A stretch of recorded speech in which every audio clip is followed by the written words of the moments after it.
পুলিশকেও জিজ্ঞেস করছি, যারা এত মিথ্যা মামলা করেছে, এত হামলা করেছে, তৃণমূলের দলদাস হয়ে দালালি করেছে, আজকে আমাদের কেন বলতে হচ্ছে চোর ধরো জেল ভরো? চোর ধরো জেল ভরো তো আমাদের বলার কথা না। আইনে লেখা আছে এটা পুলিশের কাজ, কিন্তু পুলিশ সে কাজ করেনি। চোর, জোচ্চোর, ডাকাত, ধর্ষক, গুন্ডা, লুটেরাদেরকে পুলিশ পাহারা দিয়েছে দলদাস হিসেবে। যদি পুলিশ যদি চোর ধরতো তাহলে আমাদের বলতো তো চোর ধরো জেল ভরো। সাথী সভাপতি বন্ধুবর কমরেড সুজন চক্রবর্তী, আমার গুরুজনেরা, যুব তরুণ সাথী বন্ধু ভাই মা ও বোনেরা, কমরেড সুজন এত গরম বক্তৃতা করেছে আমাকে জহর কোট খুলে রাখতে হলো।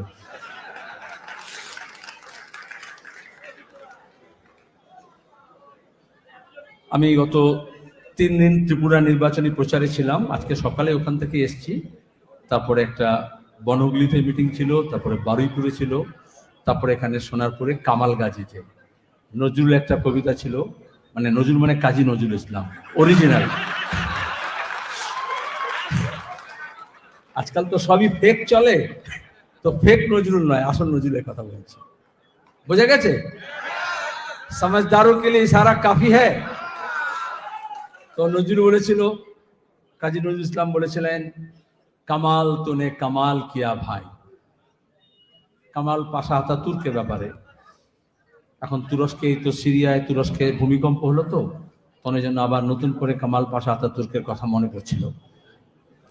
আর কামাল গাজী যখন যুদ্ধক্ষেত্রে সংগ্রামের ময়দানে কেউ মারা যায় তখন তাকে শহীদ বলে, আর যুদ্ধ জয় করে যে ফেরে তাকে গাজী বলে। ফার্সিতে এটাই হচ্ছে গাজী শব্দটার মানে। আমরা যুদ্ধে নেমেছি, আমরা যুদ্ধ জয়ের শপথ নিচ্ছি। 12 বছরের পাপ আমরা 12 মাসে ধুয়ে মুছে সাফ করতে নেমেছি। যখন রাজ্য সম্মেলনে আমাকে রাজ্য সম্পাদক করা হলো, তারপরে প্রথাগতভাবে আলিমুদ্দিন স্ট্রিটে প্রেস কনফারেন্স, আমাকে সাংবাদিকরা জিজ্ঞেস করলেন, আপনি সেক্রেটারি হয়ে কি করবেন? কেন আপনি সেক্রেটারি সে প্রশ্ন করেছিল, কিন্তু আপনি কি করবেন? তখন আমরা মিটিং করিনি, আলোচনা করিনি। সম্মেলনে হয়েছে, জেলা সম্মেলন হয়েছে, রাজ্য সম্মেলন হয়েছে। গোটা রাজ্যের মানুষ, তাদের মুড আমরা বুঝতে পারছিলাম, পার্টি কর্মীদের ভাব বুঝতে পারছিলাম। বলল কি করবেন? আমি বলেছিলাম, যারা আমাদের রাজ্যের মানুষের ঘুম কেড়েছে তাদের ঘুম কেড়ে নেব, তাদের শান্তিতে ঘুমোতে দেব। কিসের ভরসায় বলেছিলাম? কমরেড সুজন, শ্রমিক, রাহুলের ভরসায়, রাজ্য কমিটির ভরসায়, রাজ্য সম্মেলনে যে কজন প্রতিনিধি ছিলেন তাদের ভরসায়, আমাদের শুধু যারা পার্টি কমিটির সদস্য, পার্টির সদস্য তাদের ভরসায়, আপনাদের ভরসায়, বাংলার মানুষের ভরসায়। বাংলার মানুষ এই দুষ্কৃতি আর দুর্নীতির রাজ থেকে মুক্তি চাইছে। লুটের রাজত্ব চলছে। বাংলায় দিদির লুট আর দিল্লিতে মোদির লুট। একজন লুটেরা আর একজন লুটেরা বিরুদ্ধে কথা বলে না, নাটক করে।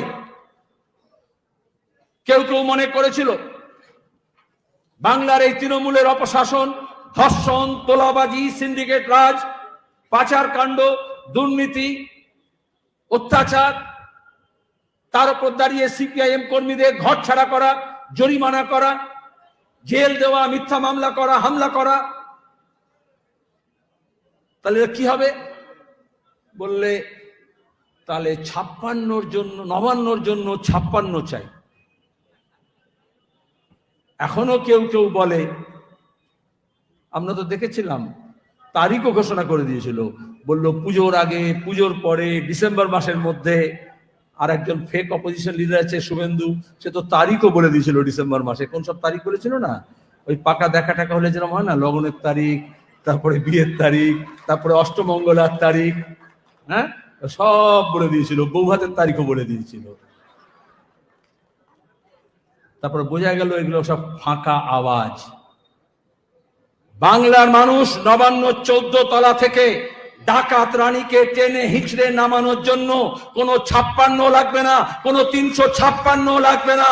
লাল ঝান্ডা নিয়ে গ্রাম জাগছে, শহরও পেছিয়ে থাকবে না। আজকে কামালগাছিতে সোনারপুরের মানুষ এটার প্রমাণ দিয়েছেন। গত জুলাই মাসে যখন টাকার পাহাড় দেখা গেল, বাজারে যখন মানুষ যায় পকেট খুঁজে দেখে 200 টাকা 500 টাকা আছে কিনা। জিনিসের দাম বেড়েছে, জ্বালানির দাম বেড়েছে, খাদ্যদ্রব্যের দাম বেড়েছে, ওষুধের দাম বেড়েছে, সারের দাম বেড়েছে,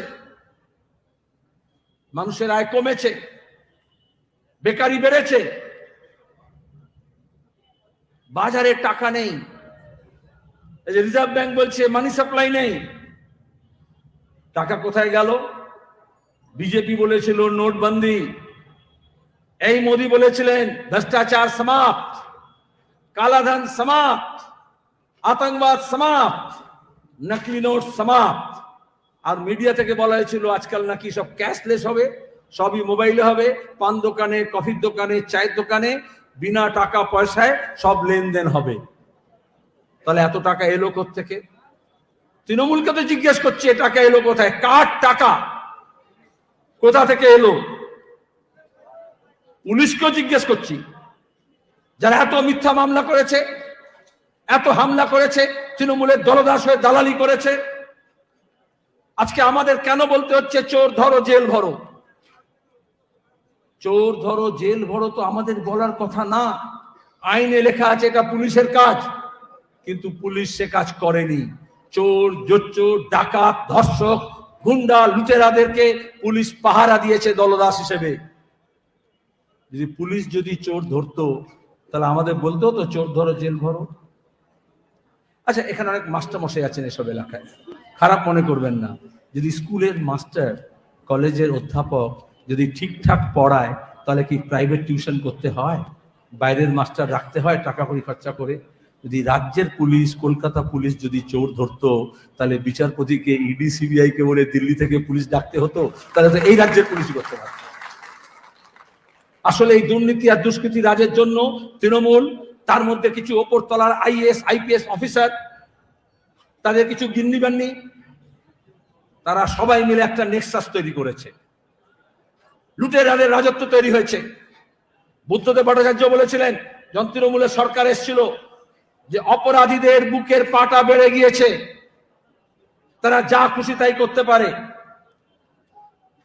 এখন দাঁড়িয়ে এই যখন আবাস দুর্নীতি, মজুরির জন্য লড়াই, আমফান থেকে শুরু হয়েছে, ত্রাণের টাকা লুট, তখন দাঁড়িয়ে দেখবেন খবরের কাগজে, টিভিতে কেন্দ্র সরকার টিম পাঠাচ্ছে।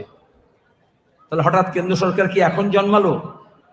2014 থেকে কেন্দ্রীয় সরকার নাকে তেল দিয়ে ঘুমোচ্ছিল, তখন কেন কেন্দ্রীয় টিম পাঠায়নি? প্রত্যেকটা বরাদ্দের ইউসি লাগে, ইউটিলাইজেশন সার্টিফিকেট, তাহলে বছর পর বছর দেখেনি কেন? আমরা ইউপিএ 1 এর সময় বলেছিলাম ডিভলিউশন অফ পাওয়ার, ক্ষমতা বিকেন্দ্রীকরণ, তাহলে কেন্দ্র সরকারের যে স্কিমগুলো আছে সেই স্কিমগুলোকে রাজ্যের হাতে, রাজ্য জেলার হাতে, জেলা থেকে পঞ্চায়েত এবং পুরসভার হাতে দিতে হবে।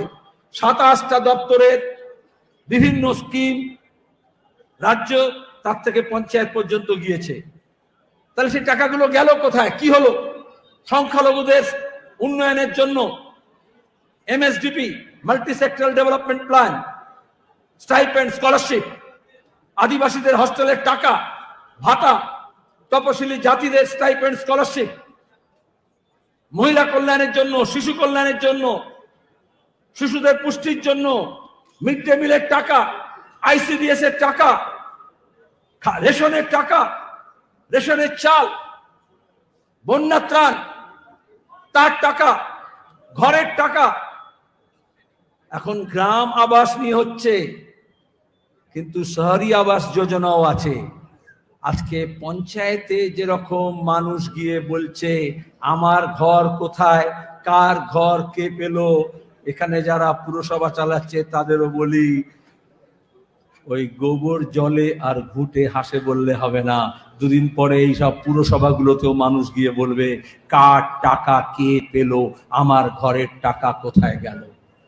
তাহলে বিজেপি এখন দাঁড়িয়ে হঠাৎ নড়ে চড়ে বসেছে কেন? কারণ আমরা বললাম গ্রাম জাগাও, চোর তাড়াও, লাল ঝান্ডা নিয়ে গ্রাম জাগছে। অমিত শাহ এসে প্রথমে জিজ্ঞেস করলেন, ইতনা লাল ঝান্ডা আয়া কাহা সে, সিপিএম এত শক্তি বাড়ছে কেন? নবান্ন 14 তলায় গিয়ে মমতার সঙ্গে গোপন বৈঠক করলেন যে তোমার সঙ্গে তো আমার কন্ট্রাক্ট ছিল। ওনার মানে আরএসএস এর ঠিকাদারি হয় না, বড় বড় কন্ট্রাক্টর যখন কোনো প্রজেক্ট নেয় তখন কিছু লোকাল কন্ট্রাক্টরকে কিছু পেটি কন্ট্রাক্ট দেয় না, সাব কন্ট্রাক্ট দেয় কিছু কাজ করার জন্য। এরকম আরএসএস বুঝেছিল বাংলার মাটি দুর্জয় ঘাঁটি, এজন্য সরাসরি হবে না। তৃণমূল কংগ্রেস তৈরি করিয়েছিল, রসদ দিয়েছিল, প্রাক্তন আইএএস আইপিএস অফিসার কিছু পুঁজিপতি তাদের দেওয়া হয়েছিল, কিছু টাকা পয়সা দেওয়া হয়েছিল, মমতাকে দুর্গা সাজানো হয়েছিল। আমাদের যেরকম দুর্গা পূজায় দশম ভুজা ধারিণী, নানান অস্ত্রে সজ্জিতা, ওগুলো দেবতা বর দিয়েছিল মহিষাসুর মর্দিনী, মহিষাসুরকে বধ করার জন্য। এরকম আরএসএস প্রধান বলেছিলেন এই শতাব্দীর গোড়ায়, সিপিএম হচ্ছে অসুর আর মমতা হচ্ছে দুর্গা। কিন্তু তার বেচারির তো দুটো হাত, বাকি 8টা হাত দুর্গা বাহিনী, বজরং দল, নানান রকমের যেসব আরএসএস এর সংগঠনগুলো আছে সেইগুলো আমরা হব, অস্ত্র শস্ত্রে সজ্জিত করব।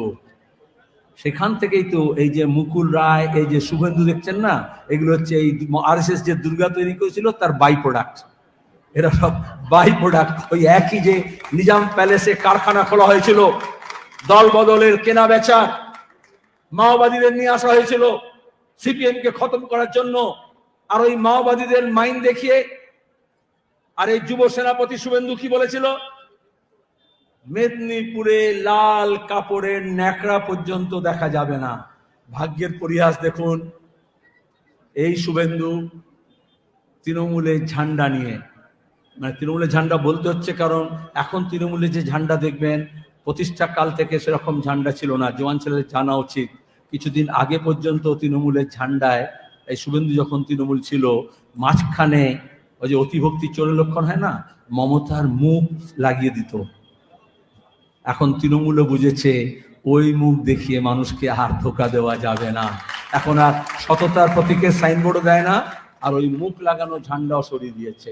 কিন্তু যেই ঝান্ডাই হোক, তৃণমূলের ঝান্ডা নিয়ে বলেছিল বাংলায় লাল ঝান্ডা থাকবে না।